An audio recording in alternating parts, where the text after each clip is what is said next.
When her husband introduced her as just a housewife, 200 people laughed. What he didn't know was that she was about to take the microphone and his version of her forever. The ballroom had gone quiet in that particular way wealthy rooms do when someone crosses an invisible line. 200 faces, crystal chandeliers, a podium wrapped in white roses, and Patricia, 52 years old, black, elegant in a dress she'd chosen carefully that morning, walking toward the front of the room with her heart slamming against her ribs. Her husband, Richard, was still standing at the microphone, still smiling, still entirely unaware. He'd introduced her exactly the way he always did. "My wife, Patricia. Just a housewife, but she keeps me grounded." He'd laughed when he said it. The room had laughed with him. But Patricia hadn't laughed at all. That was the moment everything began to take a different twist.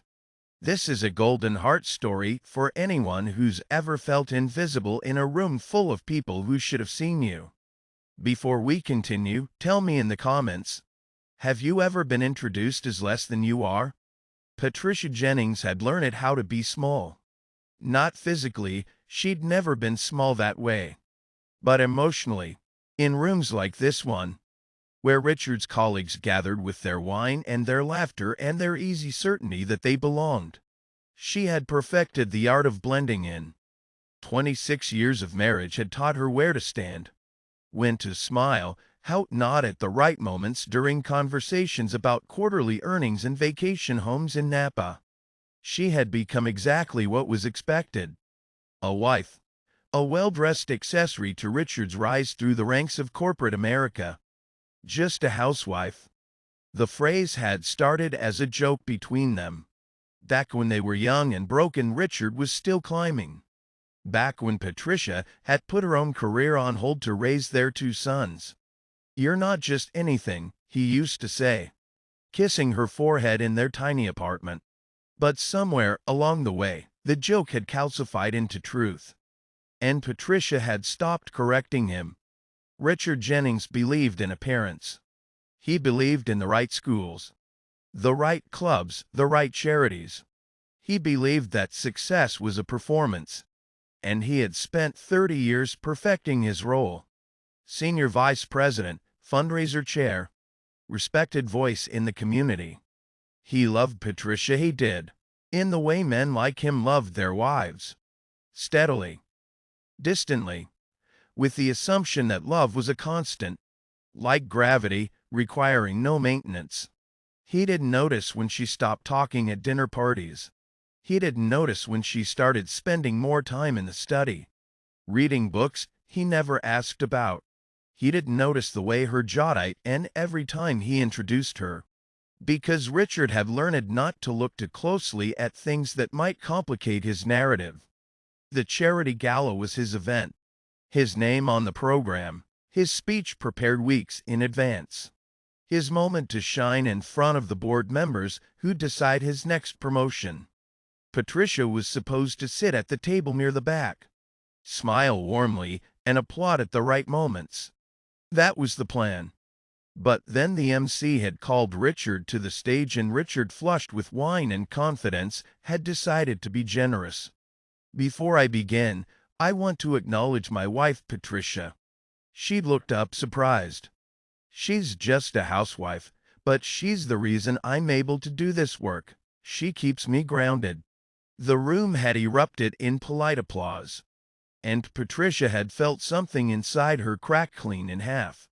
She didn't plan to stand. Her body moved before her mind caught up. One moment she was sitting, hands folded in her lap, smile frozen on her face. The next, she was on her feet. The applause faltered. Richard blinked at her from the podium, confusion flickering across his face. "Patricia." She didn't answer. She just walked past the tables draped in white linen, past the startled faces of people she'd smiled at for years, past the part of herself that whispered, "Sit down, you're making a scene." Richard stepped back from the microphone, still smiling, still trying to make sense of what was happening. Sweetheart, what are you? She reached the stage, looked at him, and took the microphone from his hand.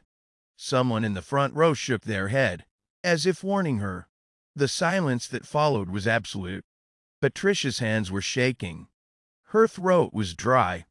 100 people stared at her with expressions ranging from curiosity to discomfort to something that looked like fear. She opened her mouth. Nothing came. For one horrible moment, she thought she might just stand there, frozen, proving every assumption Richard had ever made about her. Just a housewife. Just decoration. Just And then she spoke. My name is Dr. Patricia Jennings. Her voice was steady, clearer than she expected. And I need to tell you something my husband forgot to mention. Richard's face had gone pale. Patricia, this isn't. She didn't look at him. I have a PhD in public health from Johns Hopkins. I spent 15 years working in epidemiology before our sons were born. I published research on maternal mortality rates in underserved communities. Research that influenced policy in 12 states. The room was so quiet she could hear her own heartbeat. I didn't stop being those things when I became a mother. I didn't stop being those things when I stepped back from fieldwork to raise our children. Her hands tightened on the microphone. I became invisible, but I never became just anything. Somewhere in the back of the room, a woman started clapping. Slowly at first. Then another joined. Then another. Within seconds, the applause was deafening. But Patricia wasn't looking at them. She was looking at Richard. And Richard was looking at her like he'd never seen her before. That was the moment she realized. He truly hadn't. What Patricia didn't say, what she couldn't say in front of 200 strangers was this. 3 months ago, she'd been contacted by the director of the National Institute of Health.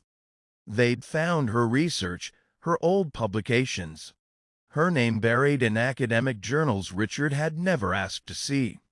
They wanted her to lead a new initiative, a multi-million-dollar project addressing health disparities in maternal care. Her life's work, the thing she'd set aside, the thing she'd convinced herself didn't matter anymore. They wanted her, and she'd been sitting on the offer for 93 days, terrified to tell her husband, terrified he'd see it as a betrayal, terrified he'd ask her to choose, terrified she already knew what she'd choose. But now, standing on this stage, microphone in hand, applause washing over her like a wave, she felt something she hadn't felt in years. Certainty. The drive home was silent. Richard gripped the steering wheel like it might escape. Patricia stared out the window at the darkened streets of their suburb, watching million-dollar homes slide past. When they pulled into the driveway, he finally spoke. That was humiliating. Patricia buckled her seatbelt. For who? For both of us. His voice was tight. You made me look like a fool. You made me invisible. I was being affectionate. You were being dismissive. She turned to face him. And you didn't even realize it. Richard's jaw worked. I've always supported you. You've always assumed I didn't need support. That I was fine. That I was fine. She stopped. Took a breath. When was the last time you asked me what I wanted, Richard? He stared at her. And said nothing. Inside, the house felt too big. Their sons were grown, moved to other cities. Building lives, Richard narrated with pride at dinner parties. My eldest is in finance. My youngest just made partner. Never our sons, always my. Patricia stood in the kitchen, still in her gala dress, and poured herself a glass of water. Richard followed her in. What do you want me to say? His voice was softer now, almost pleading. That I'm sorry? Fine. I'm sorry. I didn't mean. I was offered a job. The words came out flat, final. Richard froze. What? 3 months ago. The NIH. They want me to direct a research initiative on maternal health disparities. She watched him process this. Watched the confusion, then the calculation. 3 months, his voice rose. You've been sitting on this for 3 months and didn't tell me? I didn't know how. You didn't know how to tell your husband. I didn't know if you'd let me take it. The silence that followed was brutal.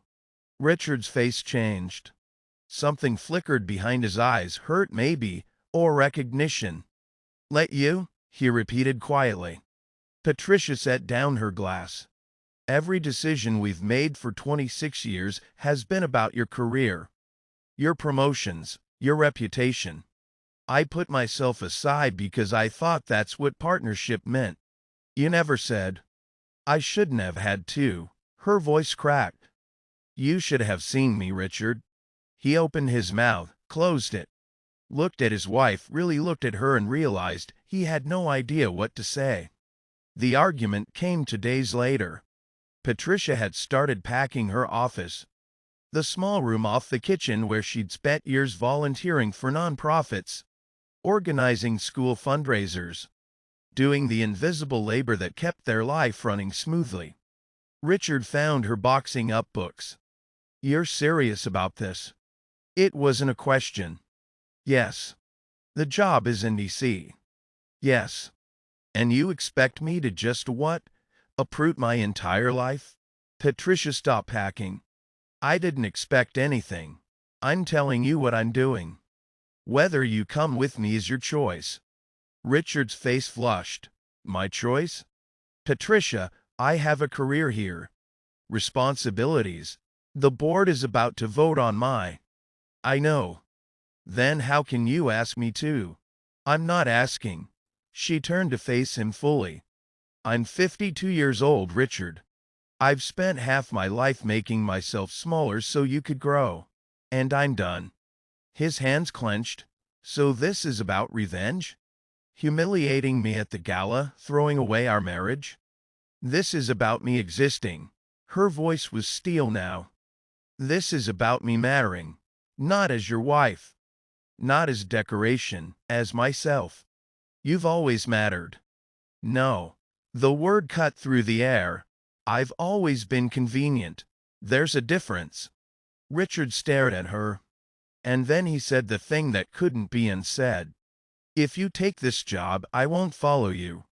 Patricia felt the words land. Felt them settle in her chest like stones. I know. I mean it, Patricia. I won't give up everything I've built for. For what? For me, she smiled. But there was no warmth in it. You've made that very clear. He took a step toward her. Don't do this. Don't throw away 26 years because of one stupid comment. It wasn't one comment. Her eyes were wet now. It was 26 years of comments. Of assumptions, of being introduced as just something. Of watching you build a life I was never really part of. That's not fair. Maybe not.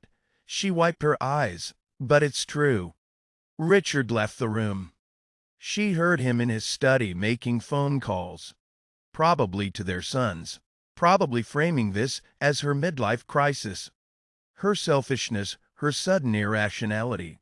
Patricia sat on the floor of her office, surrounded by boxes, and let herself cry. Not because she was unsure, but because grief and certainty could exist in the same breath.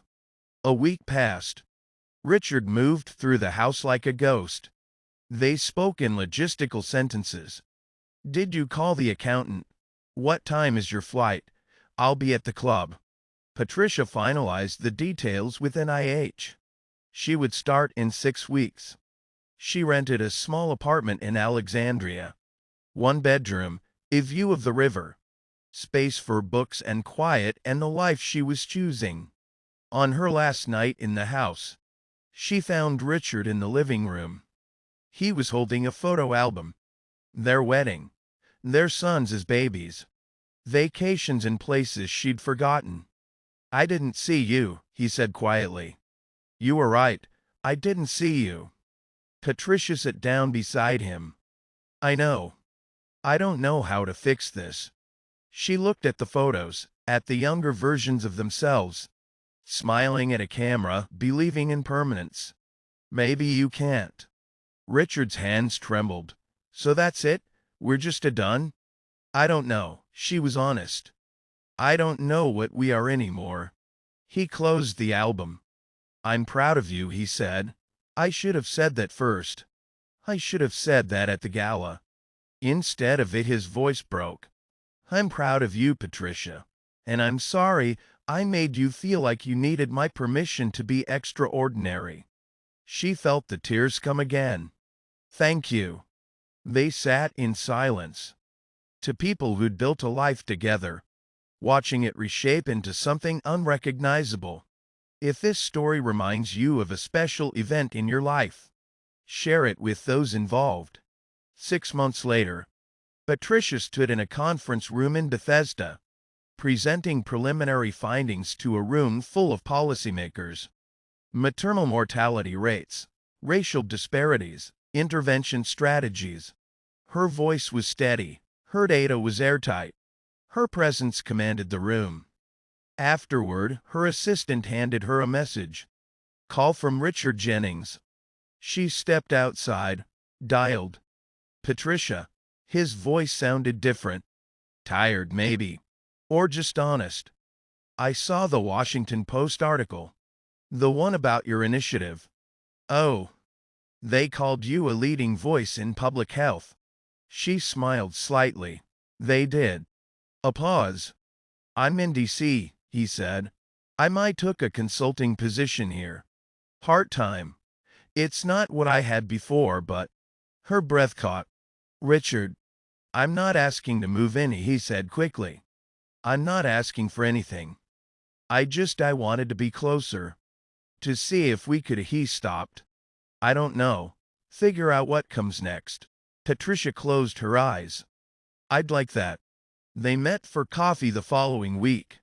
A small cafe near her apartment, neutral ground. Richard looked older, softer somehow. Like he'd been carrying something heavy and finally set it down. I've been in therapy, he said.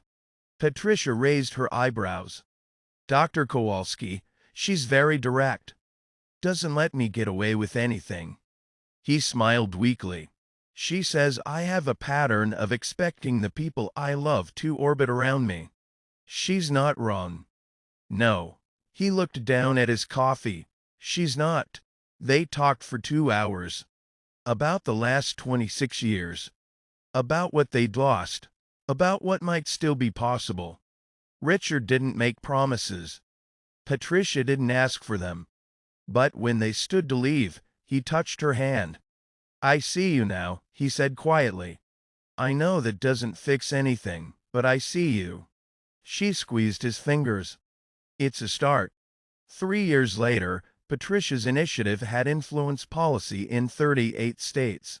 She'd been interviewed by NPR, featured in medical journals, invited to speak at conferences around the world. She lived alone in her apartment by the river. Richard lived 20 minutes away.